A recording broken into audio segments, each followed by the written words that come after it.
Kia ora, my name's Bob Burnett of Burnett Architecture, and I'm going to introduce a project called the Big Cottage. So it's a project that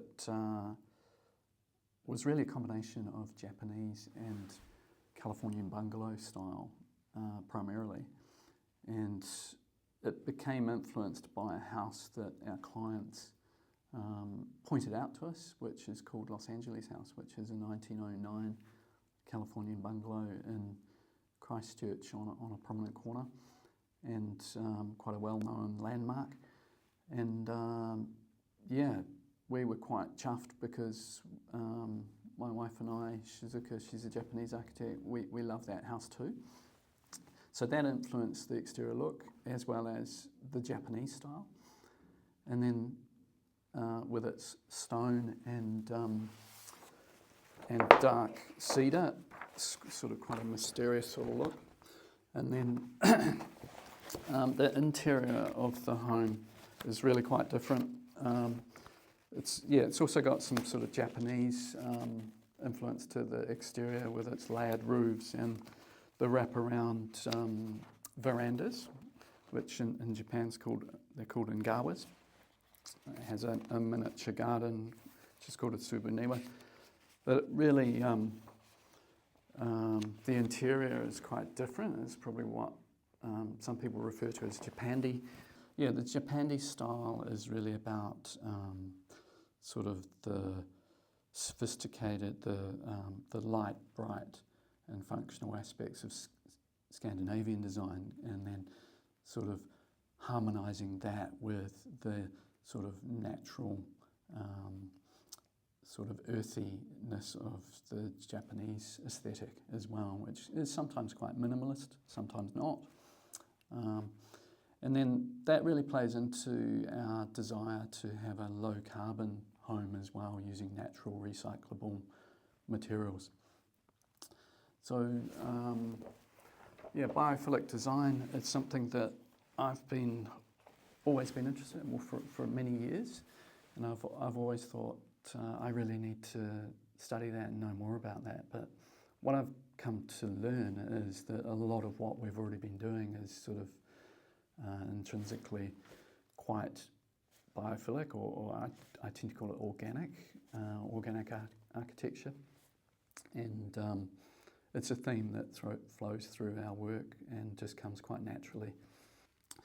So it has the real luxury of being inserted into an established neighbourhood with some quite significant mature trees.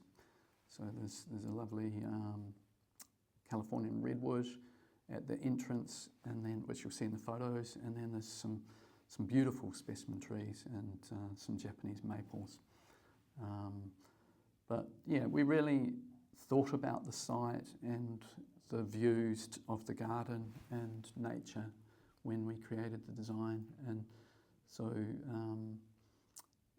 as well as the interior design, we thought about it's quite sort of neutral, but you're actually borrowing the colours from the landscape, the colours of the trees and the changing colours of the seasons, really part of the design, because it's quite unlike the Californian bungalow that inspired it, which has small windows. It has quite large windows, so you're really inviting inviting the outdoors in and those views. With the large trees, it's almost like we've inserted the house into an existing forest.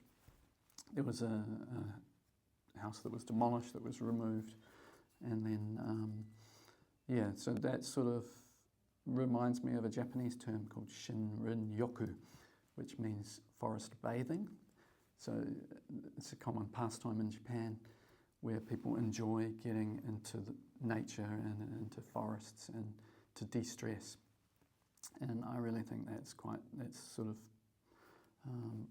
part of the essence of biophilic.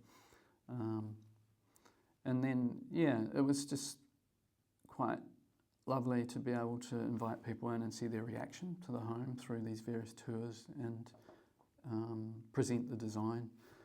And quite compliment that I quite liked was a lot of people said I really like the feel of the place, and I think they're talking about how they feel rather than the feel of the building, and I think that's a great comment. That's a great compliment. If we can achieve that, then we've achieved what we've set out to do.